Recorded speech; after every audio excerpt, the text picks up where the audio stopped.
Ladies and gentlemen, welcome back to the channel. We have some big updates to bring you guys in the movie theater industry. Now, we're going to talk about AMC's positioning and what's going on here, right? We've talked about this before, but I do think fundamentals ultimately will play a role to getting a short squeeze. It's hard to squeeze shorts out of short positions if the fundamentals do not support it.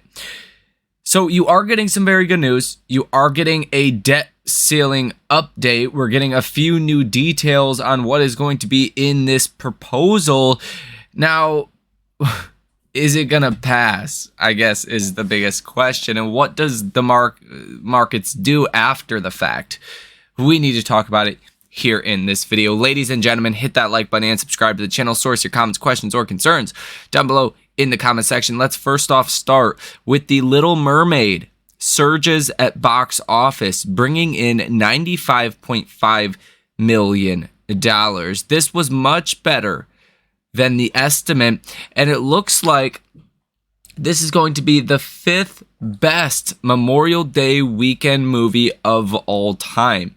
So you're really seeing some enthusiasm and excitement by consumers to go see movies. And if these films are doing this, like, I don't want to call them second tier films, but they're not really like the blockbusters you would think of. If these smaller films are outperforming and doing better than expectations, imagine what the big films are going to do. And I think that's the picture and precedent that these small films doing well sets for the box office. I think every time we get new information of a smaller film doing much better, we've seen this many times in 2023 so far. It sets that precedent that maybe we do get back to pre-pandemic box office numbers, at least domestically, and that really fundamentally helps AMC. Now, AMC has taken a lot of the right steps and initiatives to bring in incremental revenue and to ultimately get to a place of profitability. I think this short position by hedge funds ultimately comes down to the stock being unprofitable, that eventually, if AMC cannot come to a profit, the business would go bankrupt, as all long-term unprofitable businesses always do. They always inevitably go bankrupt. You have to have some kind of profits, right? And AMC's been profitable in the past, but they had a lot of fat on their business. And this is something we talked about probably a year ago when I made the fundamental case for AMC, is that over the last 100 years, there's been a lot of locations that have not done well. There's been a lot of strategies that have not been that effective and really just flat out didn't work over the years. And that has led to really low profit margins in good years and really small losses in bad years, compared to like a Cinemark that would consistently be profitable, and even on the bad years would lose a very small amount of money, but on the good years would make 8 to 10%. AMC on the good years would make like 2%, on the bad years would lose like 2 to 3%. So there was never really the fundamentals, I guess, for AMC. They had good years, they had bad years, but their good years weren't good. And I think there was a lot of fat on the business. And I think COVID did something interesting because it forced the company to really consolidate their efforts to close down bad theaters to pursue opening good ones. And we've seen that happening, and I think the fruit of that labor will eventually start to pay off. Not to mention the popcorn business, which I think is very exciting and very interesting considering the profit margins there. That could actually have a much bigger outlying effect on AMC's earnings than you would think. Just give it a couple months here, let them really start to roll out. Give them a full quarter to see how the popcorn business really does affect things. I think if you consider AMC's overall revenue being around $1 billion every quarter, this could add 25% to those numbers. I think that would be very positive. Bring in like 250 million a quarter. I think that is possible from this popcorn business. Even on top of that, the variable pricing for seats, this should have happened 25, 30 years ago or longer. If you want the best seats, you should pay a little bit more for them. AMC just started doing this in the last quarter, about halfway through the quarter. You haven't even seen a full quarter of this. And AMC, they basically always beat on their earnings estimates. So I think just going ahead into the future, there's a stronger fundamental case for AMC now than there was in the past. Especially, again, I highlighted the popcorn business and the variable pricing on the seats as main factors of this, because popcorn, very low cost to produce, very high margin. Variable pricing on seats literally adds nothing for cost, very minimal for cost, but it adds basically profits, right? That's pure profits at that point. Every time you sell a ticket that has a higher cost than another one based off of seating that doesn't change, it's all profits. Very positive. Now, some of you guys might be like, why are you talking about profitability? Wow. The only reason people are short in AMC is because it's unprofitable, because they think it'll ultimately go bankrupt. If you look at GME just had their last quarter earnings came out a couple months ago, and they were finally profitable for the first time in over 2 years. The stock rallied 35% after that. And now the stock's sitting right there at that last earnings level after that 35% rally. If GME is profitable again, it's going to be again off to the races. So profitability is very important for squeezing shorts out of short positions. And The Little Mermaid is a pretty good sign that the box office throughout the rest of 2023 probably going to be pretty dang good. Now, if we take a look at this, and I think this is going to be a big story of next week, as well as a couple other things we'll talk about here in this video. But it says, White House and Republicans reach a tentative deal to avoid a U.S. default. House Republicans reach a tentative deal with the White House to address the nation's debt ceiling and avoid a default. Speaker Kevin McCarthy said the deal included historical reductions in spending and that he planned to have it ready for a vote in the House on Wednesday.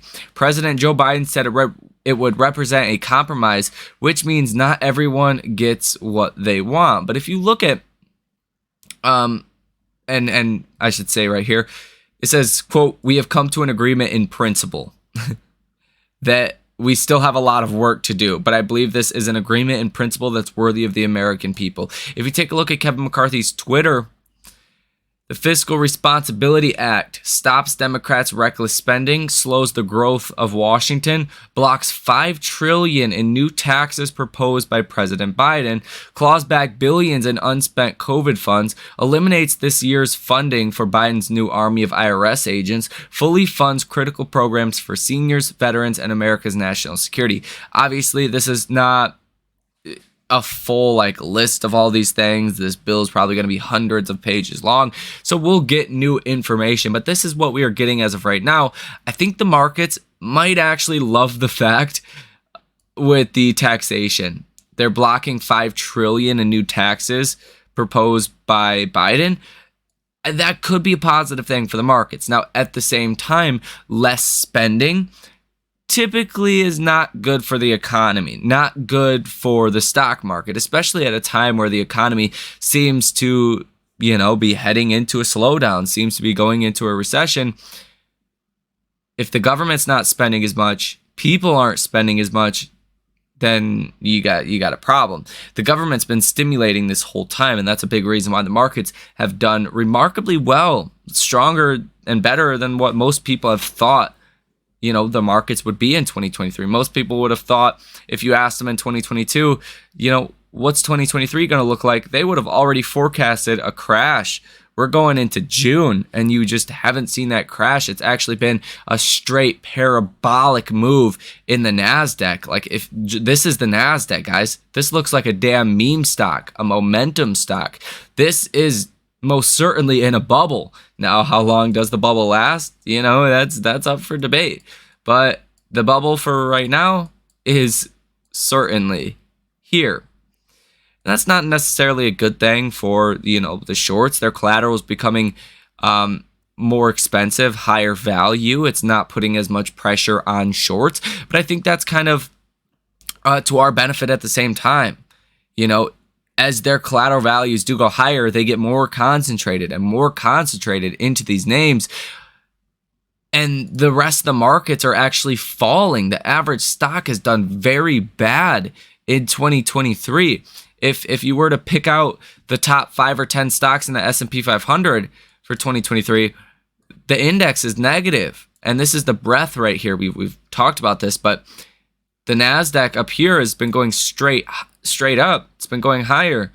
The average stock has been declining on a day after day basis. So I think the concentration of liquidity and portfolio values is just getting concentrated, and I don't think that is a good thing for shorts at the same time. So there you have some of that information. Again, the debt ceiling is going to be a big thing of next week as well. Obviously, the people on the far left are going to hate this. The people on the far right are going to hate this.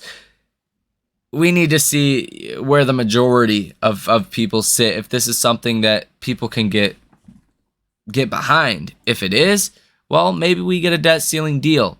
Maybe it's positive, maybe it's negative. There's a strong case for both sides, but inevitably when big tech does come down, that is something that I think could really dry up a lot of liquidity here in this market and give you some of those margin calls. So there you have that. If you take a look at the Ortex data for AMC stock, you're sitting at 21.15% estimated short interest of free float, 109.22 million shares currently sold short. Cost of borrow average 68.64%, cost of borrow max 109%, cost of borrow minimum 8.27%.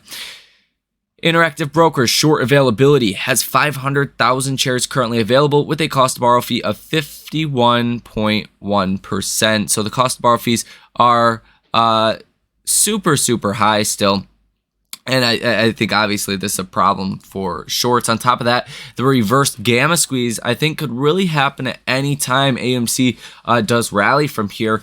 These hedge funds, they've been buying those deep in the money puts, those $10 puts, those $13 puts.